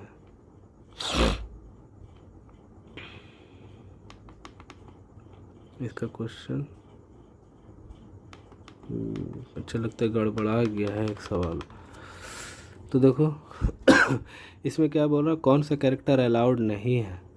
ठीक है, रीनेमिंग विंडोज़, विंडोज़ को रीनेम करना है तो कौन सा कैरेक्टर नहीं लेता है, क्वेश्चन मार्क नहीं लेता है, तो आंसर मेरा क्वेश्चन मार्क हो जाएगा। हैश, हैश तो ले लेता है, हैश सही है। देखो ये 1 है तो पहला ऑप्शन यहाँ तक है, दूसरा ऑप्शन ये वाला हो गया, तीसरा ऑप्शन ये अंडरस्कोर, चौथा हाइपन हो गया। तो हाइपन भी ले लेता है, अंडरस्कोर भी ले लेता है।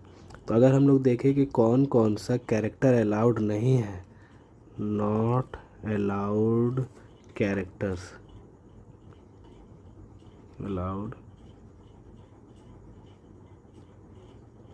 कौन कौन सा कैरेक्टर अलाउड नहीं है। सबसे पहला बैकवर्ड स्लैश, ठीक है, फिर फॉरवर्ड स्लैश, उसके बाद फिर कॉलोन, कॉलोन भी एक्सेप्टेबल नहीं है, फिर एस्ट्रिक्स, स्टार जिसको बोलते हैं, फिर क्वेश्चन मार्क, उसके बाद फिर डबल कोट भी नहीं लेता है, फिर लेस देन, ग्रेटर देन, उसके बाद फिर वर्टिकल बार। ये इतना चीज़ नॉट अलाउड वाइल रीनेमिंग।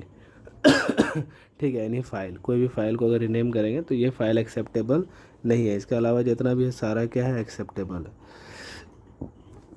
कोई दिक्कत? ये तो नहीं है, इसको छोड़ो, आगे देखते हैं। Which method allows you to create a new text file inside a specific folder in Windows.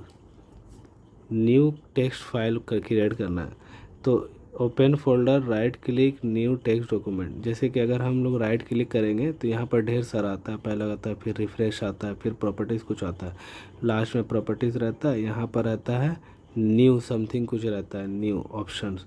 इसको जब हम लोग खोलेंगे, इस पे जाएंगे तो पहला में आता है मेरा फोल्डर बना हुआ रहता है, फिर मेरा शॉर्टकट बना हुआ रहता है, फिर वर्ड वुड कुछ बना हुआ रहता है, टेक्स्ट डॉक्यूमेंट और अलग अलग चीज़ रहता है। उस पर क्लिक करेंगे तो डायरेक्ट ही मेरा क्या हो जाएगा, टेक्स्ट फाइल पे क्लिक करेंगे, टेक्स्ट डॉक्यूमेंट डायरेक्ट मेरा खुल जाएगा। समझ आया? तो वही होगा, उसका आगे देखना ही नहीं। Which feature in Windows allows you to recover files that were accidentally deleted. ये तो रिसाइकल बिन से होता है, तो सबको मालूम है, जिसको नहीं मालूम है उसको भी मालूम चल गया होगा। Which feature in Windows allows you to create shortcuts to frequently use folders for easier access. Shortcuts create कहाँ से होता है, शॉर्टकट क्रिएट्स मेरा क्विक एक्सेस से होता है, लाइब्रेरीज़ में तो होता नहीं है, टास्क बार में तो होता नहीं है, टास्क बार रहता है उस पर कहाँ से शॉर्टकट रहेगा। फाइल एक्सप्लोरर ये तो होता नहीं, क्विक एक्सेस ही होता है। क्विक एक्सेस में अगर आप जैसे कोई भी हम फाइल को क्रिएट किए या कोई भी चीज़ को हम इस्तेमाल किए, वो क्या होता है, क्विक एक्सेस में जाकर के मतलब ऐड हो जाता है। अब आप क्विक एक्सेस जब भी खोलो तो आपने क्या कौन कौन सा काम किया वो सीरियल वाइज ऐड हो जाएगा, आपको पता चल जाएगा आपने क्या क्या काम किया, क्या क्या काम नहीं किया।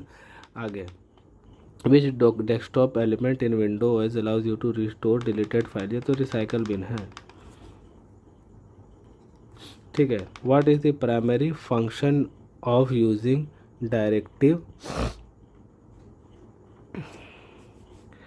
a cyclic graph structure for file system compared to simple tree। Simple tree वाला क्या होता है, ट्री में जैसे क्या होता है कि एक इधर है, फिर ये इधर से कनेक्टेड है, फिर ये इधर कनेक्टेड, फिर ये इधर कनेक्टेड, फिर ये इधर कनेक्टेड। ठीक है, तो देखो क्या हो रहा है, पेरेंट तो दूगो को बन गया, मगर क्या बोलता है, इसका कोई दूगो दूगो पेरेंट किसी का बना नहीं, पेरेंट दूगो एक जो है वो दूगो का। अरे यार कहाँ चल गया, सॉरी फॉर दैट। हाँ, तो देखो इसमें क्या हो रहा है, ये पेरेंट है, ये इसका भी है, इसका भी है, मगर इसका कोई दूगो पेरेंट है नहीं है, इसका कोई दूगो पेरेंट है नहीं है, मतलब पेरेंट दूगो नहीं बन रहा। डायरेक्टरी असाइक्लिक ग्राफ क्या होता है कि ऐसे ऐसे होता है, सब आपस में मिला हुआ रहता है, लगभग सब आपस में मिला हुआ रहता है। ठीक है, तो क्या बोल रहा है इसका क्या होगा, DAG reduces disk fragmentation improve, गलत, DAG allows faster transversal and searching file, ये भी सही नहीं है। ठीक है, उसके बाद फिर DAG inherently provide better data security, गलत, DAG enables the creation of hard links allowing a single file to have multiple directory entries, single file का मल्टीपल डायरेक्टिव एंट्रीज, यही होगा आंसर। ठीक है, in the context of the following what is the primary purpose of the file, Meta data. Meta data क्या होता है, ये generally मेरा क्या बोलते हैं, जो फाइल है उसका पूरा डेटा को, मतलब कि ये समरी बताता है कि इसमें क्या फ़ाइल है, कैसा फाइल है। ठीक है, उसका अगर पासवर्ड है तो पासवर्ड क्या है, समझ बात। तो वो चीज़ मेटा डेटा वही बेसिक इन्फॉर्मेशन जो है उसको स्टोर करता है ना। ठीक है, तो क्या बोला, to store the actual content तो स्टोर ही नहीं करता वो, to define the graphical representation तो करता ही नहीं है, to optimize the physical storage of file data on the storage device, नहीं ये भी नहीं है, to record information about the files and directories such as their name sizes time star, हाँ यही है, कौन सा मतलब ना, उसका नाम क्या है, साइज क्या है, टाइम स्टाम्प क्या है, ठीक है, परमिशन उसका क्या है, कि उसको चेंज कर सकता है कि नहीं चेंज कर सकता, वही चीज़। ठीक, तो आंसर मेरा फॉर्मूला हो जाएगा। In the context of the of file deletion what is the typical immediate effect of moving a file to the trash. एक तो होता है क्या कि एक फाइल है, उसको सेलेक्ट किए और कीबोर्ड पे हम डिलीट बटन दाब दिए, वो डिलीट हो जाता है। दूसरा क्या होता है कि हम उस पर राइट क्लिक किए, ठीक है, राइट क्लिक किया, ऑप्शन मेरा डिलीट क्या आया, डिलीट पे क्लिक किया, डिलीट हो गया। तीसरा ऑप्शन क्या होता है कि ये रिसाइकल बिन है, हम एक फ़ाइल था यहाँ पर, ठीक है, एक फ़ाइल था, इसको माउस से हमने क्या किया, पकड़ करके ड्रैग करके इसका ऊपर छोड़ दिया, इसका ऊपर छोड़ने बाद भी वो क्या होता है, डिलीट हो जाता है, समझ रहा बात। उठा करके हम ड्रैग एंड ड्रॉप कर दिए तब भी वो डिलीट हो जाता है, डिलीट का काम करता है, इसीलिए बोल रहा है effect of moving a file to the trash.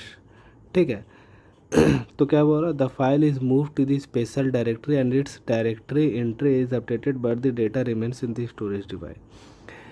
Directory इस स्पेशल डायरेक्टरी में चल जाता है, उसका डायरेक्टरी एंट्री चेंज हो जाता है, मगर उसका स्टोरेज अभी भी रहता है, क्यों, क्या कि वो तो रिसाइकल बिन में रहता है। आंसर तो मेरा यही वाला हो सकता है। चलो आगे देख लेते हैं। The file is compressed in archives before being permanently deleted, ये तो गलत बात है, कंप्रेस थोड़ी होता है वो। ठीक है, कंप्रेस होगा तो मेरा क्या बोलता है, स्टोरेज क्लियर होना चाहिए ना। जैसे मान लो कि 10 GB का तुम्हारे पास एक सॉफ्टवेयर है, ठीक है, फोटो मान लो फोटोशॉप है 10 GB का, उसको डिलीट करो, देखना स्टोरेज क्लियर नहीं होगा, उतना का उतना ही रहेगा, रिसाइकल बिन में जाके ऐड हो जाएगा। रिसाइकल बिन से जब हम एम्प्टी करेंगे तब देखना मेरा डेटा क्लियर होगा। अगर कंप्रेस होता तो साइज तो कम हो जाना चाहिए था। The file's metadata inode और equivalent is immediately purge from the file system, गलत बात। The file's data is immediately overwritten and unrecoverable, unrecoverable होता ही नहीं है, रिकवर तो हो जाता है वो। आंसर मेरा क्या हो जाएगा, 1 वाला। आगे, which of the following statement about printed circuit board is incorrect. Printed circuit board, ठीक है, इसके बारे में कौन सा चीज़ इनकरेक्ट है। इसके बारे में तो ज़्यादा तो पता नहीं है, मगर कुछ देखते हैं दिमाग लगा करके क्या होता है। कॉम्प्लेक्स डिवाइसेस में use multiple PCB to fit more circuitry, नहीं मल्टी लेयर पीसीबी को टू मोर सर्किटरी है, तो कम चांस लग रहा, मगर ये तो नहीं होगा।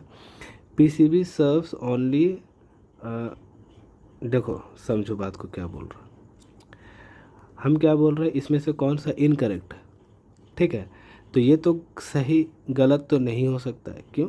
क्या कि PCB to fit more circuit, PCB का काम ही होता है प्रिंटेड सर्किट बोर्ड, ठीक है। सर्किट बोर्ड है जिसमें सर्किटरी हम लोग उसमें ऐड कर सकते हैं। दूसरा, PCB serve only desktop computer not print portable device, सिर्फ डेस्कटॉप कंप्यूटर और पोर्टेबल डिवाइस, सिर्फ डेस्कटॉप कंप्यूटर में करता है, पोर्टेबल डिवाइस में नहीं करता है, गलत बात है, ठीक है। मतलब कि यही वाला तो इनकरेक्ट है, यही तो हमको पकड़ना था। ये एक्सट्रीम कीवर्ड है, नॉट पोर्टेबल डिवाइसेज, ये एक्सट्रीम कीवर्ड है, ठीक है। पोर्टेबल डिवाइस में भी तो होता है, मोबाइल में तो मदरबोर्ड होता है। तो आंसर मेरा 2 वाला होगा। PCB provides a base to support and organize hardware parts, ये तो गलत हमको नहीं लग रहा है। PCB holds and connect electronic components using conductive trace, ये भी गलत नहीं लग रहा, ठीक है। हमको देखो, हमको टू भी गलत नहीं लग रहा, बात को समझो, हमको 2 भी गलत नहीं लग रहा है, मगर हमने क्या देखा कि नॉट यहाँ पर है, एक्सट्रीम कीवर्ड है। ये क्या है? Extreme keyword. समझ? एक्सट्रीम कीवर्ड चाहे तो सही होगा, चाहे तो गलत होगा। तो हमने क्या देख लिया, पोर्टेबल डिवाइस में बोल दिया कि इस्तेमाल नहीं करते हैं। मोबाइल में कैसे नहीं इस्तेमाल होगा? हर डिवाइस में इस्तेमाल हो रहा है वो, तो मतलब कि मेरा गलत हो गया। तो आंसर मेरा 2 हो जाएगा। आगे, consider this scenario where a user is interacting with a graphical application. Which component of the computer system is primarily responsible for rendering the visual elements displayed? Which component of a computer का कौन सा component is primarily responsible for rendering visual elements displays on the monitor? Monitor पे जो visual element जो है उसको render कौन करता है? Motherboard chipset. ये तो नहीं करता, ये भी करता है, ये भी करता है, मगर स्पेशली नहीं करता। अगर कोई लैपटॉप में या कंप्यूटर में ग्राफिक्स कार्ड नहीं लगा हुआ, नहीं नहीं नहीं, हम उल्टा बोल दिया, ग्राफिक्स कार्ड के यहाँ बात ही नहीं हो रहा, ठीक है। यहाँ पर बात तो मेरा क्या हो रहा, बात मेरा हो रहा है क्या कि रेंडरिंग विजुअल एलिमेंट डिस्प्ले, तो इसमें कौन सा काम नहीं करता? तो ये होगा ग्राफिक्स प्रोसेसिंग यूनिट, ये तो यूनिट का बात है। अगर ग्राफिक्स कार्ड से रिलेटेड होता है कि जैसे कौन सा डिवाइस है, तो उसमें क्या होता है कि मदरबोर्ड भी आता है, किसी में ग्राफिक्स कार्ड नहीं लगा हुआ, फिर भी वो क्या होता है, ग्राफिकल का काम, हाईली ग्राफिक्स का काम करता है।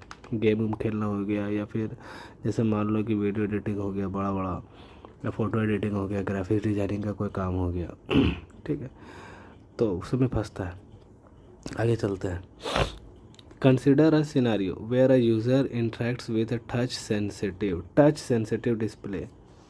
देखो टच सेंसिटिव, अभी जैसे मान लो कि मेरा मोबाइल है, हमने क्या किया कि एक फ़ोल्डर था, टच सेंसिटिव के बारे में बता दे रहे, फिर उसके बाद देख, फ़ोल्डर था, हम उसको सेलेक्ट किए, ठीक है, सेलेक्ट किए, और कितना देर सेलेक्ट कर करके, मान लो कि 3 सेकंड तक, 3 सेकंड तक दाब कर रखे।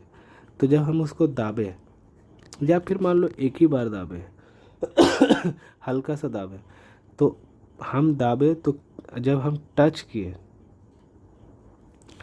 किए सेलेक्ट हुआ, तो वो क्या हो जाएगा, इनपुट।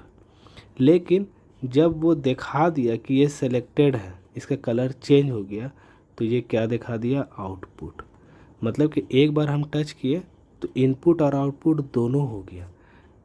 समझ में बात? मान लो कि हम फ़ोटोज़ खोल रहे हैं, तो फ़ोटोज़ पे हम क्लिक किए, तो हम इनपुट किए, और साथ ही साथ वो क्या कर दिया, वो आउटपुट भी दे दिया, तुरंत फ़ोटोज़ भी खुल गया। समझ में आ रहा? तो टच सेंसिटिविटी डिस्प्ले में क्या होता है कि इनपुट आउटपुट दोनों काम करता है, ठीक है। तो it function exclusively as a input device capturing the users touch gestures and command.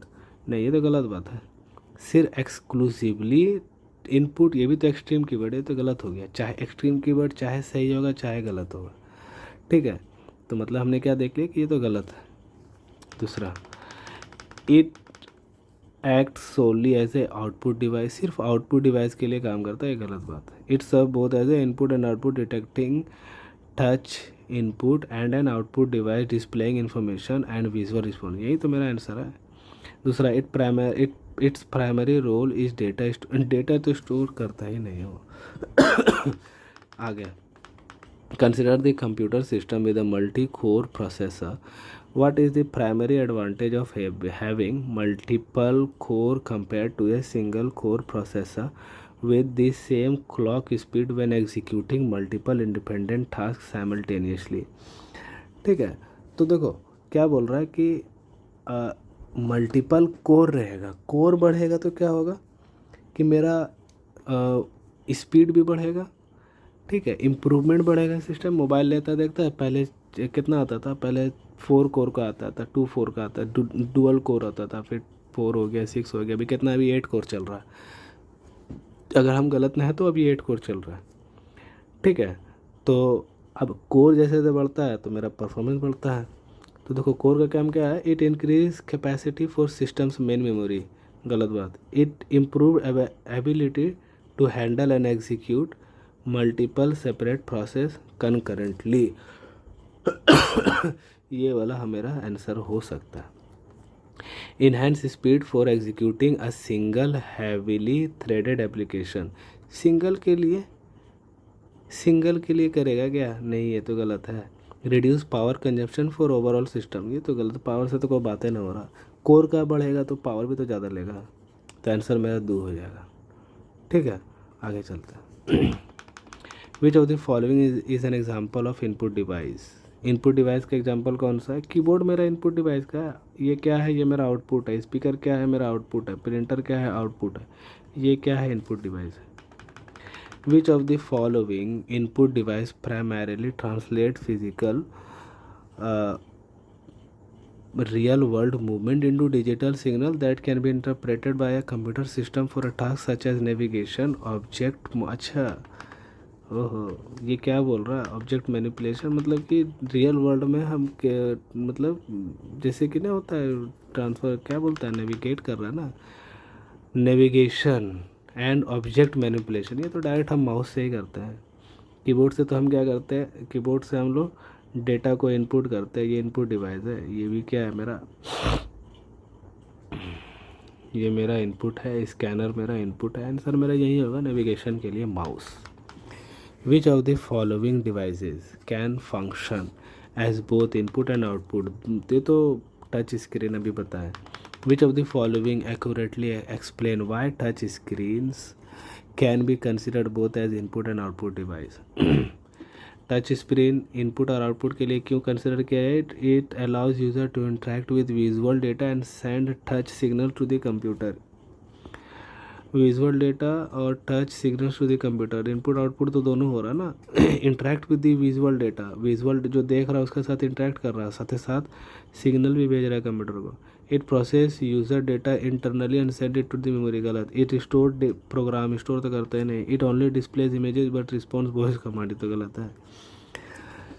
Voice command का जब बात होगा तो टच का तो वहाँ बातें ख़त्म हो गया, टच तो होगा ही नहीं। तो टच इंस्ट्रक्ट, यहाँ पर हमको बात किसका कर रहा है, टच का बात कर रहा है, ठीक है। When navigating through options in a dialog box और menu using the keyboard, what is the primary function of the tab key. बताए थे ना, टैब का मतलब क्या होता है कि ये है मेरा डिफरेंट सेक्शन है। अगर यहाँ पर है टैब, पहले इसको सिलेक्ट करो, दूसरा टैब दाबो, इस पे जाएगा, इस पे जाएगा, इस पे जाएगा, फिर जाते रहेगा।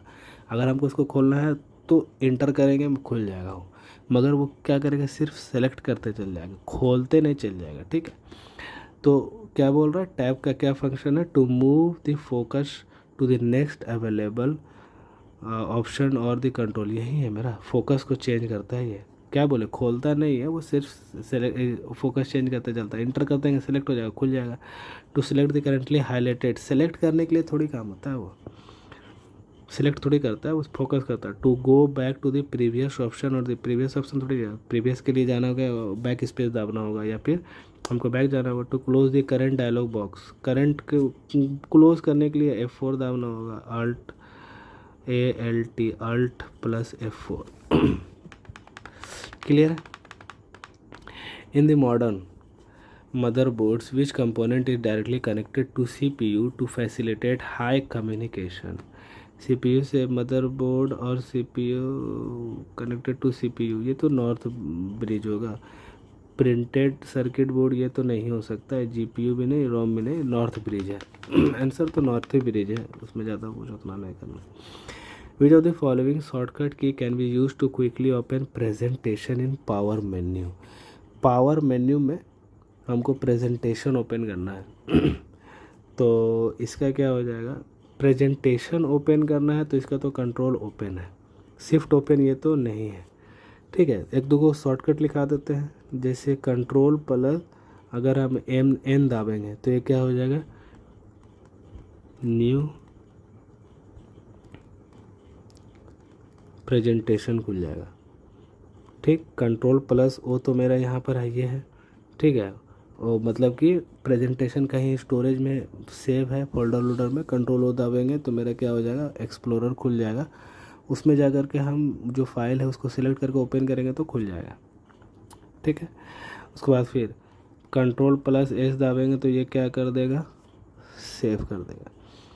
कंट्रोल प्लस P दाबेंगे तो ये क्या कर देगा, ये प्रिंट कर देगा।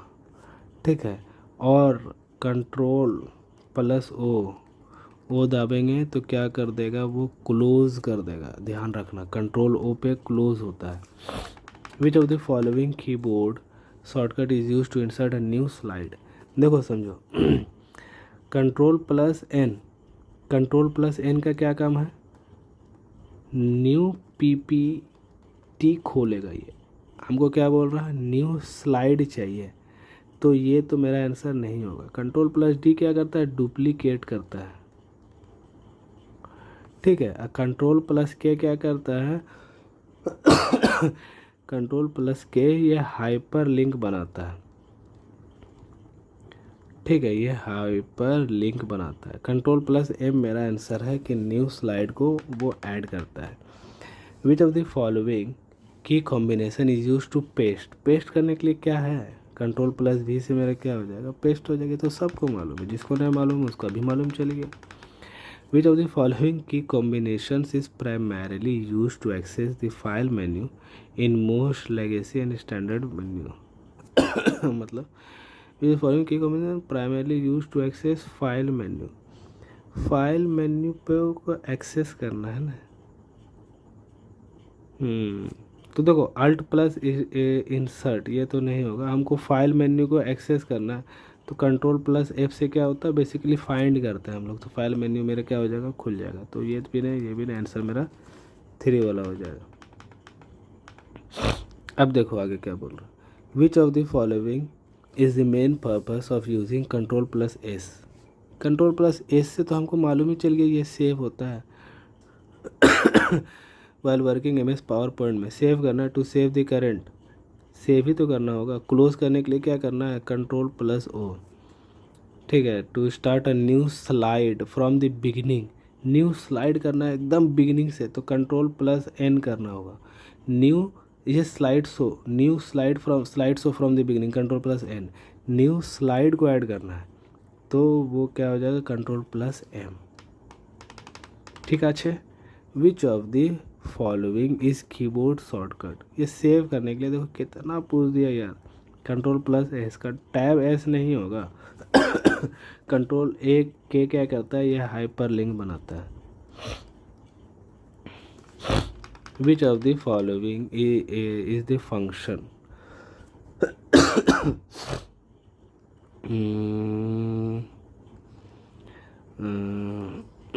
Control shift plus V। Control shift plus V क्या होता है, देखो कंट्रोल प्लस V क्या होता है मेरा, जैसे कोई चीज़ को कॉपी किए तो वो फॉर्मेटिंग के साथ जो रहेगा, जैसा फॉर्मेटिंग रहेगा फाइल साइज, मतलब कि टेक्स्ट को मान लो कॉपी किया तो टेक्स्ट का साइज हम रख दिए टाइम्स न्यू रोमन।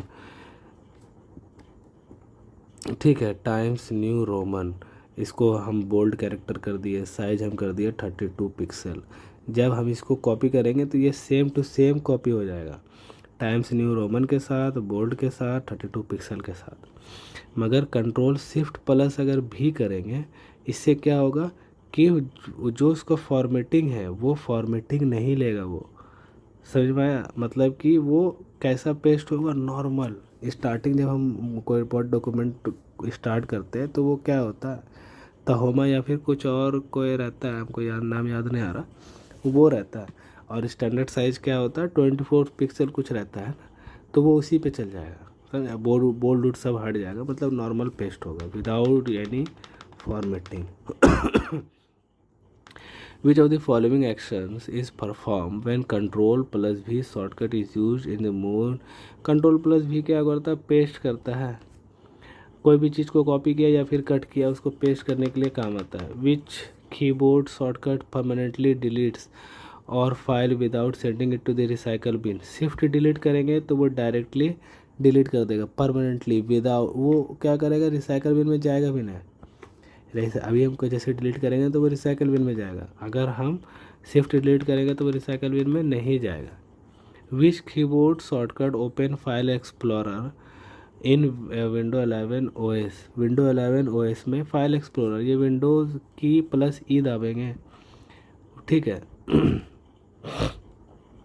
विंडो की जो कि क्या है मेरा, इसका हम आइकन बना देते हैं, इस तरीक़ा से रहता है ना, 4 गो,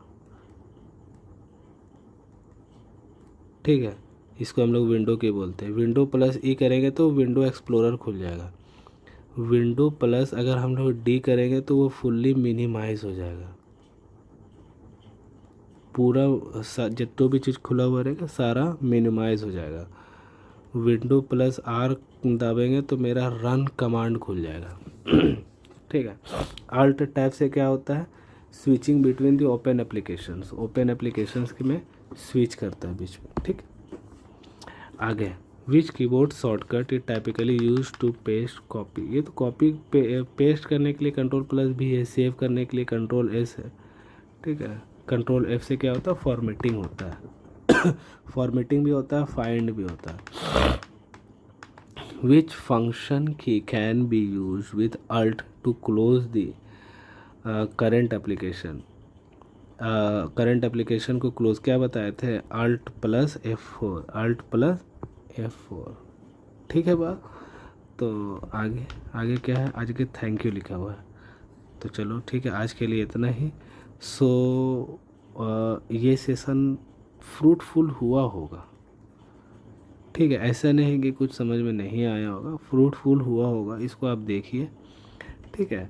और हमारा जो है टेलीग्राम चैनल वो क्या है, प्रो एडुकेशन 0, आप उसको ज्वाइन कीजिए, उसमें आपको सब्सक्राइबर बहुत कम मिलेगा, ठीक है। तो इसका मतलब ऐसा नहीं कि कंटेंट हमारा ख़राब है, हमने स्टार्ट ही मतलब अभी किया है, ठीक है। तो ऐसा नहीं कि स्टार्ट अभी किया है तो फिर हर कोई तो स्टार्ट शुरू से ही करता है, धीरे धीरे उसका बढ़ता है। तो kindly join the Telegram channel, उसमें क्या होगा कि इसमें PDF शेयर कर देंगे, आप उससे रिवाइज कर सकते हो, ठीक है। और फॉर श्योर आप जो है पूरा अच्छा से पढ़ करके जाइए, आपका एग्ज़ाम अच्छा जाएगा, कंप्यूटर का लगभग सवाल आपसे बन जाएगा। और अगर मान लो कि बहुत उल्टा पुल्टा सवाल पूछ दिया तो वो तो किसी से भी नहीं बनेगा, है ना। So thank you so much, bye bye, take care.